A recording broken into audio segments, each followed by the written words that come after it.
মহান বিজয় দিবস ও সাংস্কৃতিক অনুষ্ঠান করেছে গৌরব ৭১।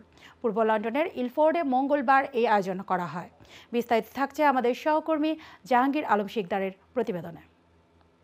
গৌরব ৭১ কর্তৃক আয়োজিত মহান বিজয় দিবস ও সাংস্কৃতিক অনুষ্ঠান হয়ে গেল ২৪ ডিসেম্বর ২০২৪ মঙ্গলবার পূর্ব লন্ডনের ইলফোর্ডে।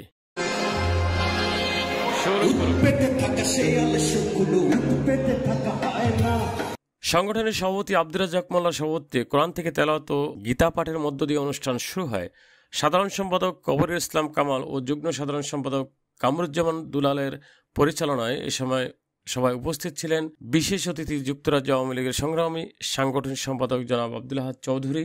সভায় বক্তব্য রাখেন সংগঠনের সিনিয়র সহসভাপতি হাকিম শিকদার, সহসভাপতি মুজিবুর রহমান সরকার, ফখরুল ইসলাম, সুইজারল্যান্ড আওয়ামী লীগের সভাপতি নজরুল ইসলাম জামাদার, লন্ডন মহানগর আওয়ামী লীগের সহসভাপতি জনাব শফিউদ্দিন, যুক্তরাজ্য যুবলীগের যুগ্ম সাধারণ সম্পাদক জামাল খান, পর্তুগাল আওয়ামী লীগের প্রতিষ্ঠাতা সভাপতি রাফিকুল্লাহ মুন্সি, মহসিন হাবিব ভুইয়া, শওকত ওসমান, ইতালি বঙ্গবন্ধু পরিষদের সাবেক সভাপতি হাবিবুর রায়হান শহীদ, নিহম যুবলীগের যুগ্ম সাধারণ সম্পাদক জালাল আহমেদ সহ অনেকেই। আলোচনা সভায় বীর মুক্তিযোদ্ধাদের সংবর্ধনা প্রদান করা হয়। বীর মুক্তিযোদ্ধাদের স্বাধীনতার পতাকা খচিত উত্তরে পরিয়ে দেন বাংলাদেশ ছাত্রলীগের কেন্দ্রীয় কমিটির সাবেক সদস্য ও বাংলাদেশ আওয়ামী লীগের কেন্দ্রীয় কমিটির সদস্য জনাব জহুরুল ইসলাম শিকদার। অনুষ্ঠানের দ্বিতীয় পর্বে সুলতানা নার্গিস ও আহমদ রাজুর উপস্থাপনায় ছিল মনোজ্ঞ সাংস্কৃতিক অনুষ্ঠান।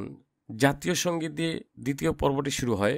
এছাড়া নৃত্যশিল্পীদের নৃত্য ও শিল্পীদের গানে গানে জাঁকজমকপূর্ণ হয়ে ওঠে গৌরব ৭১। সবশেষে সভায় সংগঠনের সভাপতি জনাব আব্দুর রাজ্জাক মোল্লা সমাপ্তি ঘোষণা করেন। Jahangir Alam Shikder, ION TV news.